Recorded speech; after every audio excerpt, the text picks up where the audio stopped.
Hello guys, আসসালামু আলাইকুম, welcome to another video. তো গাইস, তোমরা কেমন আছো? আশা করি ভালো আছো। আর আমি না আজকে অনেকটাই বোর হচ্ছি, কেননা আমাদের অনেকটাই রোদ পড়েছে। আর এই গরমের মধ্যে আমার মাথাটা কি যে ঘুরাচ্ছে, সেই জন্য আমি ভাবলাম একটু স্নান টান করে নিই। চলো চলো। আর এখানে দেখো গাইস, এখানে দেখো আমার বাবা একটা নতুন কম্পিউটার কিনেছে, এটা তোমরা আগেও দেখলে, কিন্তু আমি এই খবরটা এখনো দিচ্ছি। আচ্ছা গাইস, তোমাদের একটা কথা বলে দিই, আসলে আমি কালকে ভিডিও দিতে পারিনি। আর আমি একটু অসুস্থ ছিলাম। আর আমি একটা ভিডিও আপলোড করেছি সকালবেলায়, আপলোড করতে গেলাম আর কিছুক্ষণ আগে আমার একটু অসুখ হয়ে গেছিলো, সেই জন্য আমি কালকের ভিডিওটা আজকে আপলোড দিয়েছি। এখন চলো আমি পোশাকটা বদলে নিই, আর আমি একটু স্নান টান করে আসি। তো তোমরা ভিডিওটি শেষ পর্যন্ত দেখো, আর যদি লাস্ট পর্যন্ত দেখে তোমাদের যদি ভালো লাগে তাহলে তোমরা লাইক করে দাও। হ্যাঁ, অবশ্যই কিন্তু লাইক করতে হয়। আমি দেখি তোমরা অনেকজনই আমার ভিডিও দেখো, কিন্তু তোমরা কেউ লাইক করো না। হ্যাঁ, তোমরা কিন্তু সাবস্ক্রাইব করে দাও, সাবস্ক্রাইব করো, এটা আমার সমস্যা নেই। কিন্তু তোমরা কিন্তু ভিডিও যে কাদের কাদের ভালো লেগেছে তারা যদি লাইক করতে, তাহলে আমি বুঝতে পারতাম যে তোমাদের ভিডিওটি কেমন লেগেছে। তো চলো গাইস, আমি একটু স্নান টান করে নিই। আচ্ছা গাইস, বলো তো তোমাদের যদি গরম বেশি লাগে তাহলে তোমরা কি করো? আমার মতো গেঞ্জি পরে গোসল করো নাকি গেঞ্জি ছাড়া, বলো তো? আর আমি আমাদের যে সিটির নতুন ট্রেন আপডেট এসেছে, আর আমার ওই ট্রেনে আমি অনেক দিন ধরে যাই না, কেন আমাদের ট্রেনে যদি কেউ আসে তাহলে যাবো, এমনিতে যাবো না গাইস। তো আমি একটু স্নান টান করে নিই। দেখো, স্নান করতে যে না মজা। আকাশের দিকে একটু দেখো তোমরা, আকাশের দিকে কি রোদ রে বাবা, কি রোদের রোদ। তো গাইস চলো। আর আমাদের আজকের প্রথম ভিডিওটা তোমরা যারা যারা দেখোনি সারা শীঘ্রই দেখে আছো।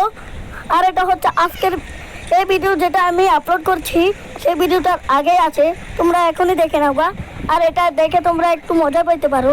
আর যদি তোমাদের ওই ভিডিওটা একটু ভালো লেগে থাকে তাহলে তোমরা শীঘ্রই লাইক করে দিবা। হ্যাঁ, তোমরা যারা যারা লাইক করবা তাদের আমি বুঝতে পারবো তোমাদের কাদের কাদের ভালো লেগেছে, তাহলে তোমরা শীঘ্রই লাইক করে দাও।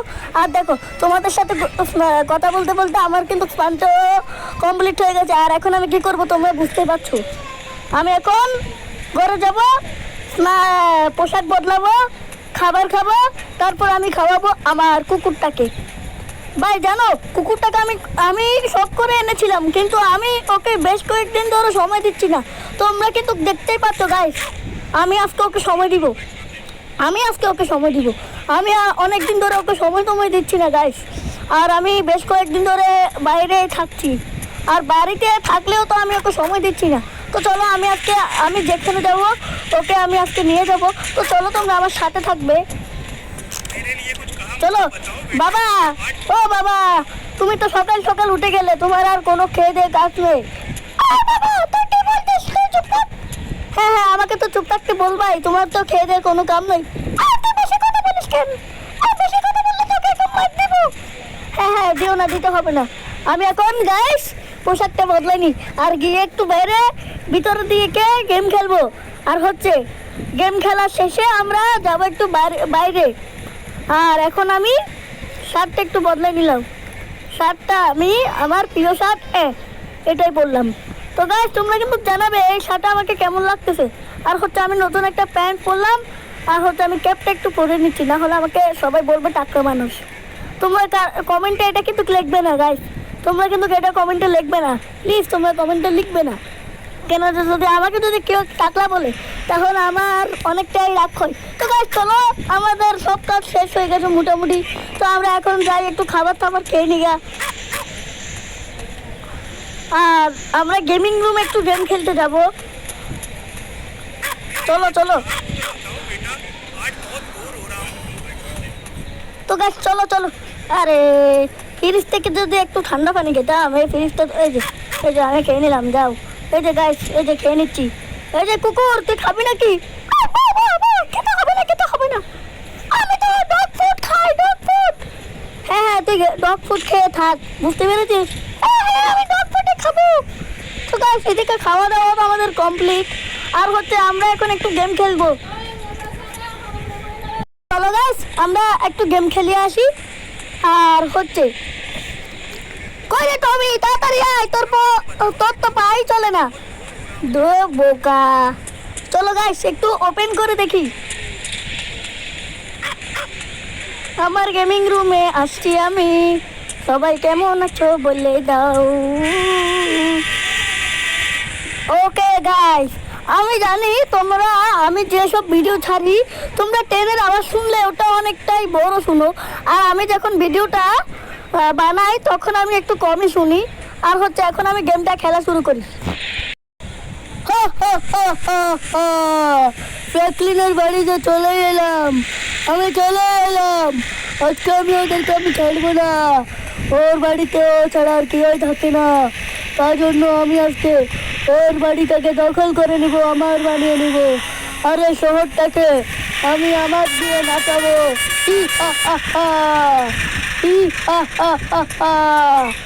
তুই আমার হাত থেকে বাঁচতে পারবি না। এই শহরের সবাই আমার কথা মেনে চলে। আমি কে জানি বলে ইন্ডিয়া বাই ক্রিয়েটর থ্রিডির ফ্র্যাঙ্কলিন। ওখানে সবাই আমার কথা শোনে, ওখানে আমার রাজত্ব হয়। আর ওকে আমি আজকে ছাড়বো না। ফ্র্যাঙ্কলিন তুই রেডি হয়ে যা, রেডি হয়ে যা। করে সব নিয়েছিস তো?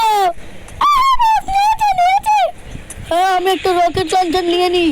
ও কথা বলার আগেই আমি ওকে মেরে ফেলবো। অথচ এই রকেট লঞ্চার দিয়ে আমার কিছু হবে না, কেননা আমি সাধু বাবার কাছ থেকে যতদিন ওইটা আপডেট এসেছিল আমি ততদিন ওর থেকে আমি ওই যে কি জানি বলে ট্রেনিং নিয়েছি। তাই জন্য আমি কিচ্ছু হবে না। আর আমি ওকে মারার পরেই আমি ওই যন্ত্রটা খুলে নিব। করে সবাই আগে আয়, আজকে আমি ওকে ছাড়বো না। করে বুড়ো বুড়ো বুড়ো বুড়ো বুড়ো, কই তুই আয়। এই যে এতগুলো লোকজনের মাঠ থেকে তুই যেতে পারবি? দাঁড়া দাঁড়া দাঁড়া, করে করে দাঁড়া দাঁড়া, এখনো তো তোর কে মারা বাকি আছে।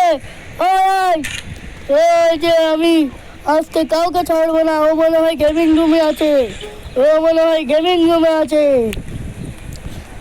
চল সালা, আমি একটু গিয়ে দেখি, আমি আজকে ওকে রকেট লঞ্চার দিয়ে মেরে ফেলবো।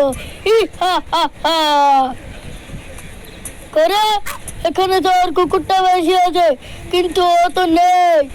এই শালার কুকুর, ক তোর তোর বন্ধু কই আছে বা আমারে ক, নইলে তোরে আজকে আমি মাইরে ফেলামু। ক না হইলে তোর মাইরে ফেলামু আজকে। তারা আমি ঘরে যাইয়া দেখি, ন মনে হয় আঙ্গ বইয়ে লিখতে বই আছে, কেননা ওর বস্ত আমি, ওর বস্ত আমি। ও আর কোনে পালাইবো? তোরা সবাই বাড়িতে গিয়ে দেখ, ওই তো বস, ওই তো নিয়ে আসো তোরে। কিরে বন্ধু, তুই এসেছিস? ও বলা, তোর কিসের বন্ধু? আমি দাদা তোর মজা আমি দেখাইতেছি। আমি কেটা তুই জানিস? আমি তোর বাপ। এই তুই এটা কিন্তু ভালো করছিস না ফ্র্যাঙ্কলিন, দাঁড়া দাঁড়া বলছি, দাঁড়া, না হলে তোকে মেরে ফেলবো। ও বেড়া, তুই আমার কি মারবি? আমার ছাড়া বলে সব মরে গেছে, কিন্তু ও মনে হয় অজ্ঞান হয়ে গেছে। আমি ওরে একটা কাজ করি, আমি জায়গা ওরে পুলিশ আয়া করবো। আর আমি একটা কাজ করি, আমি জায়গা জায়গা ও মনে হয় অজ্ঞান হয়ে গেছে। আর ওর বুকে তো ওটা লাগে নাই, ওটা একটা সুটে মাটির রং চলে গেছে। একটা কাজ করি, আমি এক দূরে জায়গা, ওখানে জায়গা, ওখানে জায়গা, ওই যে পালাই, এখান থেকে পালাই পালাই। ও যে আমি সমুদ্রের তলে আয়া গেছি, অনেকটা তাড়াতাড়ি আয়া গেছি।